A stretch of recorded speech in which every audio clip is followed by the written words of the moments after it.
Salut, bienvenue sur le 99MX. Aujourd'hui, je suis très content parce que, comme vous voyez, la moto est presque terminée, il manque les pneus. On y travaille, ça va venir. Le sommaire d'aujourd'hui, c'est comment se pilote cette moto. Ça a l'air un peu stupide, mais pas tant que ça. Allez, on se retrouve juste après le générique. À tout de suite.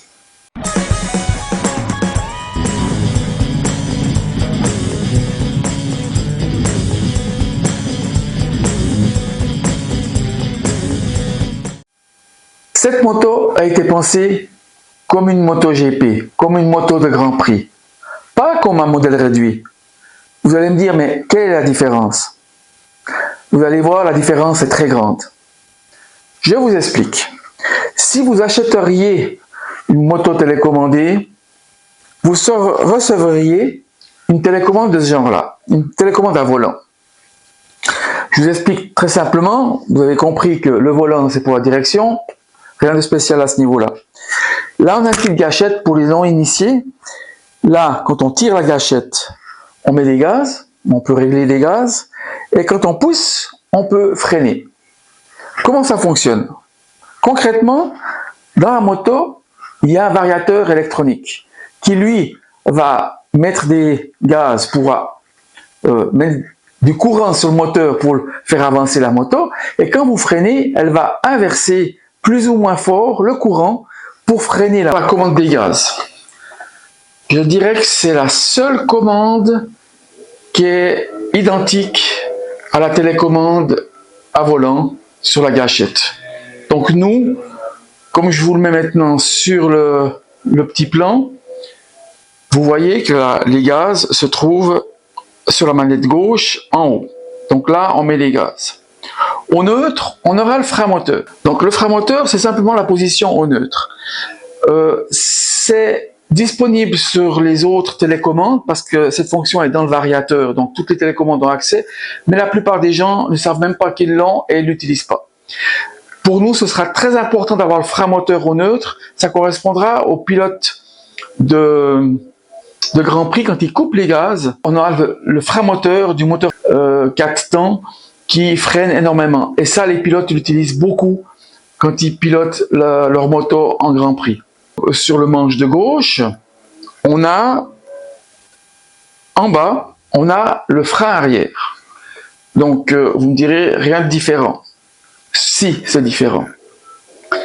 C'est différent parce que on va freiner sur le disque de frein et non sur le moteur. Ce qui change énormément le comportement de la moto, parce que un frein électronique n'est pas du tout identique à un frein mécanique, comme là un disque de frein arrière. Sur le manche de droite en arrière, vous remarquerez qu'on actionne les freins avant, les disques de frein avant. Pourquoi j'ai mis cette commande ici? Simplement que quand on freine, c'est plus naturel que les deux manches aillent dans le même sens, donc le frein arrière et le frein avant. Mais pourquoi j'ai séparé le frein arrière du frein avant? C'est simplement quand on freine avec une moto, spécialement en compétition, on doit freiner de l'arrière quelques dixièmes de seconde, je dirais 1-2 dixièmes de seconde avant, et ensuite freiner à l'avant. Pourquoi? Parce que qu'est-ce qui se passe quand on freine de l'arrière? La moto s'abaisse comme ça et descend sans centre de gravité, et ensuite on peut faire plonger l'avant en freinant très fort devant. Ça permet d'optimiser le freinage à l'avant et à l'arrière. Si on ne faisait pas ça, la moto se mettrait très rapidement sur la roue avant, ça délesterait la roue arrière et la roue arrière ne serait plus efficace en freinage. Voilà pourquoi le frein avant est séparé du frein arrière. Vous remarquerez que sur le manche de droite, mais en avant cette fois, il y a de nouveau le frein arrière. Pourquoi? Parce qu'une moto puissante a tendance à faire lever sa roue avant et à faire cabrer la moto. Tout ça en course, c'est une perte de puissance et d'accélération et donc de vitesse. Il y a trois moyens pour faire revenir en fait la roue avant sur la piste. Le premier, c'est de couper les gaz. On ne veut pas parce que ça fait une coupure d'accélération et on perd énormément de temps. La deuxième solution, c'est un petit coup d'embrayage. Mais là, on n'a pas d'embrayage, on a un moteur électrique, on n'a pas d'embrayage. Et la troisième solution, c'est un petit coup de frein arrière. C'est comme ça que les motards font des wheelings et ils gardent leur moto en haut, ils mettent des gaz et avec le frein arrière, ils dosent pour garder la moto verticale.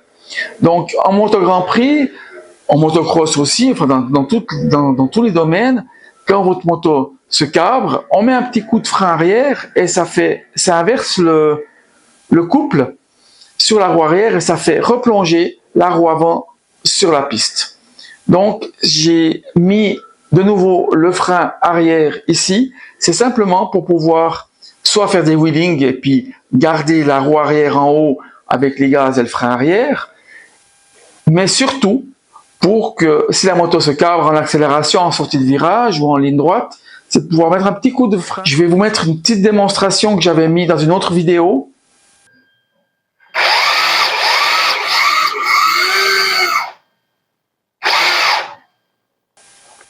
Et la direction, vous me direz, elle est où? Comment on contrôle pour aller à gauche et à droite sur la moto? C'est très simple. Donc, je l'ai mis où on mettait dans le temps sur les voitures télécommandées, par exemple, on avait en avant, en arrière, gaz, frein, et sur le manche de droite, gauche, droite, on avait la commande de direction. Donc là, c'est exactement la même chose. Sur le manche de droite, à gauche et à droite, on tourne avec la moto à gauche ou à droite. Sur le manche de gauche, comme vous voyez, on a le contrôle du pilote pour qu'il puisse déhancher et sortir le genou à gauche et à droite. Ça me tenait à cœur d'avoir ce pilote qui déhanche. Pour deux raisons. Une des raisons très simple, c'est esthétiquement, avoir une moto, avoir un pilote qui déhanche dans le virage et tout, ça fait un grand réalisme. Et vous verrez que la tête bouge aussi. Il y a un mixage qui fait que la tête bouge, avec le déhanché du pilote et le genou du pilote. Mais la raison principale pourquoi je voulais absolument avoir ce pilote qui déhanche, c'est que le pilote, il a un certain poids. Il fait un demi-kilo, le pilote. C'est pas difficile. Et c'est super important. Pourquoi? Parce que quand une moto en plein virage, vous réaccélérez, ça c'est de l'expérience que j'ai d'anciennes motos télécommandées, elle se relève. Donc, vous pouvez pas passer une courbe très rapidement. Par contre, si vous déhanchez, vous pouvez vous changer le centre de gravité, vous le mettez à l'intérieur, vous l'abaissez et vous pouvez accélérer beaucoup plus fort en sortie de virage et les passages en courbe sont beaucoup plus grands également. Voilà pourquoi, pour moi, c'était très important que le pilote soit contrôlé. Donc, vous voyez sur les deux manches, dans tous les axes, on contrôle la moto. Au début, ça ne va pas être évident. Il faudra aller par étapes pour apprendre chaque fois un nouveau mouvement, un nouveau contrôle. C'est comme un avion télécommandé, c'est comme un hélicoptère télécommandé. On apprend les fonctions les unes après les autres. L'avantage, c'est qu'on ne vole pas. Donc, ce sera un peu plus facile pour apprendre même tout seul. Je vais tout vous montrer en visuel, en fonction, parce que tout fonctionne. Donc, je vais tout vous montrer et on va démonter la moto pour que vous voyez vraiment comment ça fonctionne. Je vais tout vous montrer dans les moindres détails. Nous y voici, je démarre la télécommande et voilà, et je démarre la réception du pilote. Voilà. Donc on va commencer un peu à l'envers de ce qu'on a fait. Je vais vous montrer le déhanchement du pilote. Voilà, il déhanche, on voit la tête qui tourne, vous voyez, il déhanche et maintenant il sort le genou. Voilà. Et il fait ça la même chose de l'autre côté. Il peut sortir là, on peut doser le déhanché et on peut doser le genou comme on veut. Voilà. Je vais vous la tourner dans l'autre sens, la moto, comme ça vous pouvez voir ce que ça donne de côté.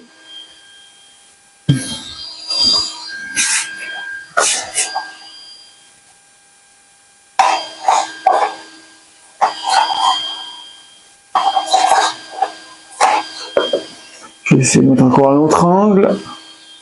Et là, je vous garantis que la moto, elle va réagir dans les virages au déplacé du pilote, vu le poids du pilote.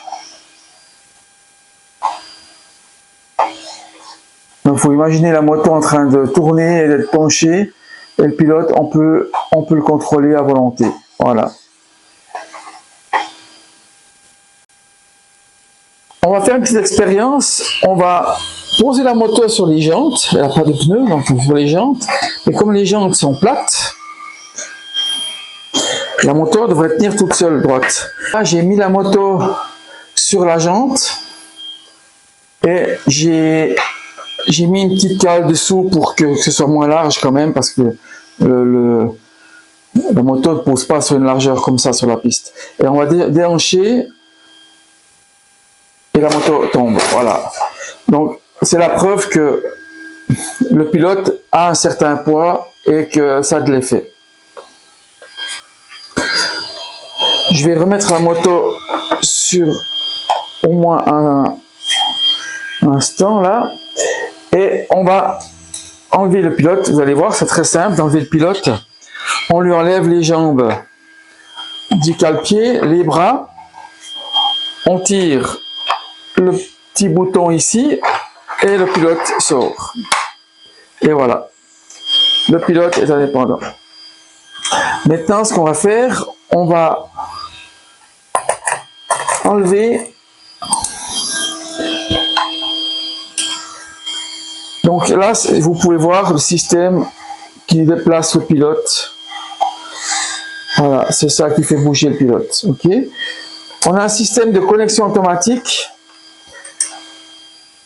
Je ferai une vidéo là-dessus pour connecter automatiquement les cerveaux moteurs qui bougent la tête et le cerveau moteur qui bouge le pilote qui fait déhancher. Parce que là maintenant, je vais enlever la vis et c'est très simple. Par contre, je dois juste mettre comme ça et voilà, ça se déclenche et le cerveau moteur ici ne fonctionne plus parce qu'il est plus connecté à la moto. Tout simplement, on a des connecteurs ici. Voilà. Donc là maintenant, on va voir la direction. Là, vous voyez comment ça bouge. On va zoomer dessus. Je vais rapprocher tout ça et on va zoomer dessus de façon à ce que vous voyez bien tout ça fonctionner. Donc là, on fait bouger la direction. Voilà comment ça fonctionne. C'est le cerveau moteur qui est commandé par le récepteur qui est dessous. Et là, on fait fonctionner. Là, on a un amortisseur de direction pour amortir les vibrations à haute vitesse.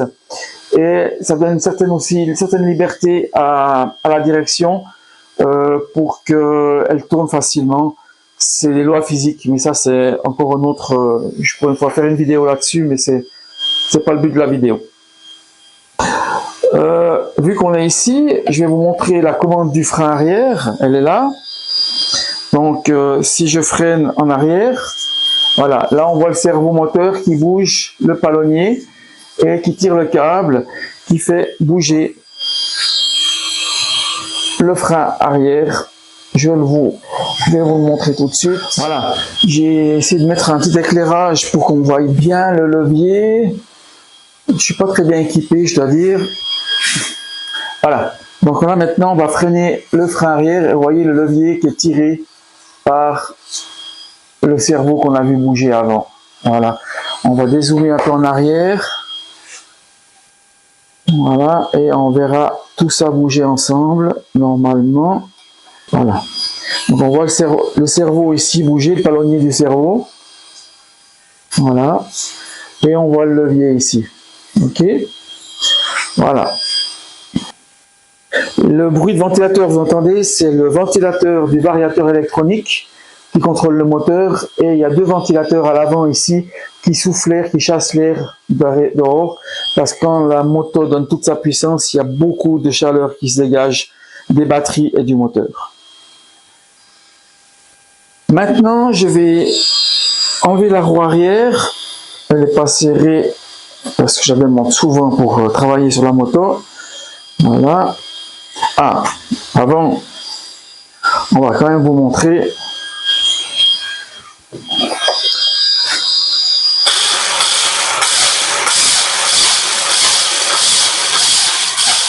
Là, on peut voir l'amortisseur qui travaille. Ok, là, il n'a pas d'huile dedans. C'est pour ça que ça fait très ressort. Mais il aura de l'huile. Je vais bientôt faire une vidéo sur cet amortisseur aussi.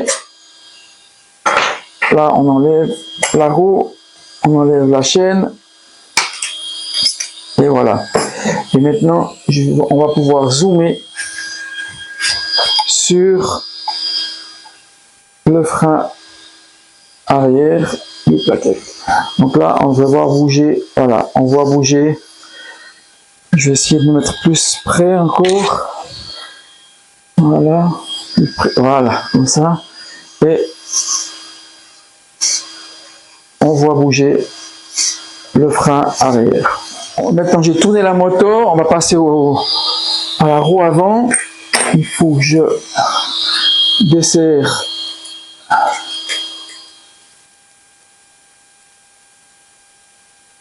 j'enlève la roue. Avant d'enlever la roue, je dois enlever le pare-boues qui s'enlève simplement par glissière, comme ça. Et là, le filet est assez long. Voilà. Et la roue s'enlève toute seule. Voilà. Maintenant, si on zoome bien, pardon, dans le bon sens, là, vous devrez voir.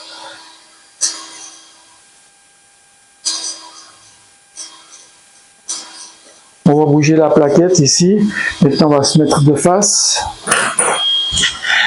Ici, comme ça. Et vous allez voir.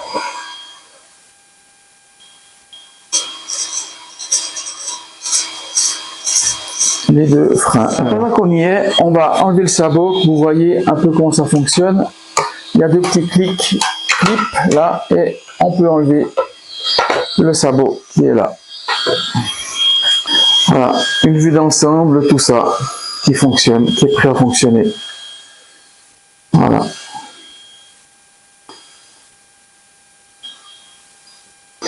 Et ce qui est génial, c'est que c'est tout fait en impression 3D. Voilà, j'espère que ça vous a plu. J'ai essayé de vous montrer le plus de choses possible. C'était surtout le but de cette vidéo, c'était de montrer comment j'avais imaginé cette moto, comment j'imaginais la piloter, pourquoi j'étais dans les détails comme ça. Je vous ai expliqué dans les grandes lignes quand même le pourquoi et comment. Donc, si vous avez aimé, mettez un pouce bleu. Encore mieux, abonnez-vous. Et un petit commentaire, ça fait toujours plaisir. Si vous avez des questions dans les commentaires, j'aurai un grand plaisir à vous répondre. Et moi, je vous dis à la prochaine sur la chaîne 99MX. Et tchuss!